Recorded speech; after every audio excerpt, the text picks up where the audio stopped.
Selamat datang di mata kuliah dasar-dasar pengembangan kurikulum. Ya, namun sebelumnya subscribe dan tekan tombol lonceng notifikasi untuk mendapatkan update terbaru tentang mata kuliah materi pendidikan. Baik, di channel ini yang saat ini video ini akan membahas mengenai silabus dan RPP. Yang akan kita bahas pertama adalah silabus. Ini adalah salah satu contoh silabus untuk mata pelajaran matematika, di mana silabus adalah rencana pembelajaran pada suatu atau kelompok mata pelajaran dengan tema tertentu. Ya, dalam hal ini temanya adalah matematika, di mana komponen dari suatu silabus mencakup 1. Kompetensi inti, 2. Kompetensi dasar, 3.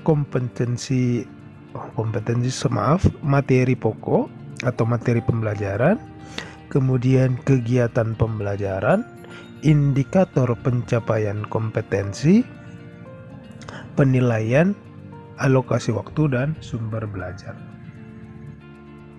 Nah, sudah tahu mengenai komponen dari suatu silabus, kemudian kita akan membahas mengenai prinsip pengembangan silabus. Sama seperti pengembangan kurikulum, silabus dikembangkan juga dengan cara tertentu. Yang pertama, ilmiah, kedua, relevan, ketiga, sistematis, keempat, konsisten, kelima, memadai, 6, aktual dan kontekstual, ketujuh, fleksibel, kedelapan, menyeluruh.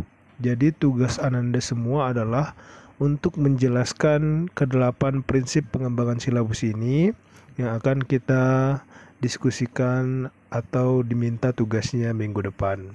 Materi selanjutnya adalah rencana pelaksanaan pembelajaran atau kita sebut dengan RPP, di mana RPP ini merupakan pegangan bagi guru dalam melaksanakan pembelajaran baik di kelas, laboratorium, atau lapangan untuk setiap kompetensi dasar. Dalam hal mengimplementasikan program pembelajaran yang sudah dituangkan dalam silabus, guru harus menyusun RPP ya. Jadi ingat, dasarnya dari silabus dulu, kemudian diturunkan menjadi RPP. Apa yang tertuang dalam RPP harus memuat hal-hal yang langsung berkaitan dengan aktivitas pembelajaran dalam upaya pencapaian penguasaan suatu standar kompetensi. Kemudian, kompetensi inti, kompetensi dasar, dan indikator dikutip dari silabus yang disusun oleh satuan pendidik tersebut. Baik, selanjutnya berikut adalah contoh dari salah satu RPP, di mana contoh yang diberikan di sini adalah RPP format 1 lembar edisi 2020 yang terbaru yang diusulkan oleh Menteri Pendidikan kita, di mana dalam edisi yang terbaru ini RPP itu harus mencakup yang pertama, seperti yang kita lihat, adalah mengenai identitas satuan pendidikan.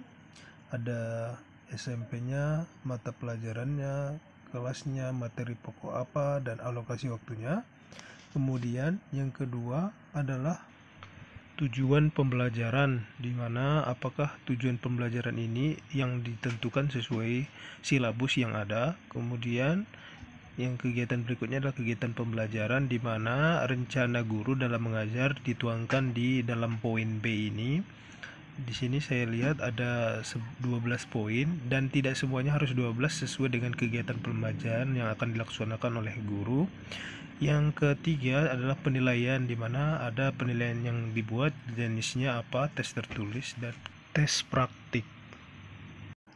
Format RPP 1 lembar ini secara keseluruhan hampir sama dengan format sebelumnya, namun di dalam hal ini dipersingkat.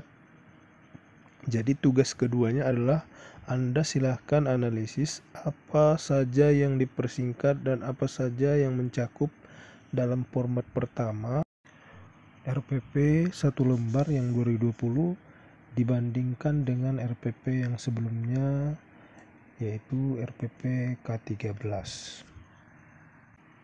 Tugas ketiganya adalah Anda harus menghubungkan apa sih peran silabus dalam pembuatan RPP. Anda harus membuatnya dalam poin-poin, dan semua ini disatukan dalam satu rekaman video yang Anda harus unggah ke dalam Edmodo atau ke dalam YouTube channel kalian sendiri. Tetap jaga kesehatan semuanya dan tetap semangat.